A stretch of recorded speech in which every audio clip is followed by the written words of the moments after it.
3 egg எடுத்துக்கோங்க. 3 egg வந்து room டெம்பரேச்சரில் இருக்கணும். எடுத்துகிட்டு 3 எக்கு நல்லா உடச்சி ஊற்றிட்டு நல்லா பீட் பண்ணிக்கோங்க. பீட்டர்லாம் போட வேண்டாம், கையில் விஸ்க வச்சு பீட் பண்ணிக்கோங்க.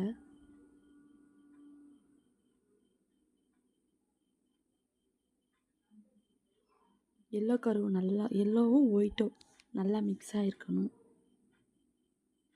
அப்புறம் பட்டர் இல்லைன்னா ஆயில் எது வேணாலும் நீங்கள் சேர்த்துக்கலாம். நான் வந்து பட்டர் எடுத்துக்கிறேன்.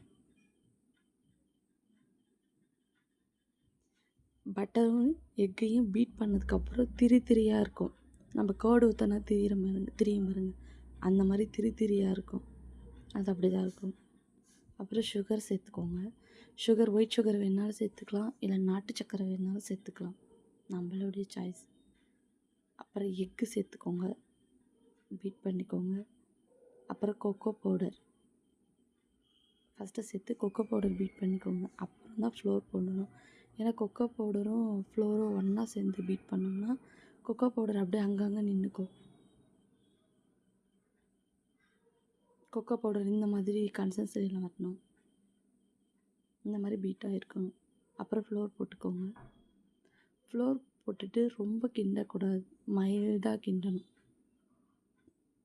ரொம்ப கிண்டிட்டிங்கன்னா கட்டியாகிடும், கேக்கு சாஃப்டாக வராது.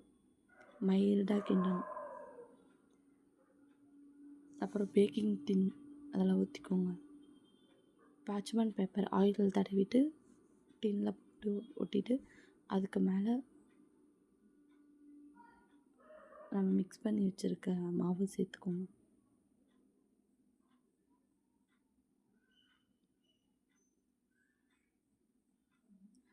அப்புறம் ஓவனை வந்து 10 மினிட்ஸ் ஃப்ரீ ஹீட் பண்ணிக்கோங்க, 180 டிகிரியில் வச்சுட்டு.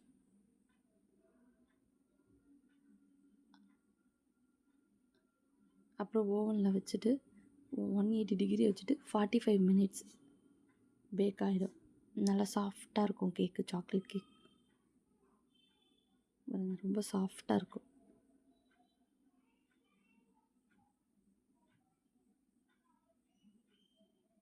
அவ்வளோதான், சாக்லேட் கேக் ரெடி ஆகிடுச்சு.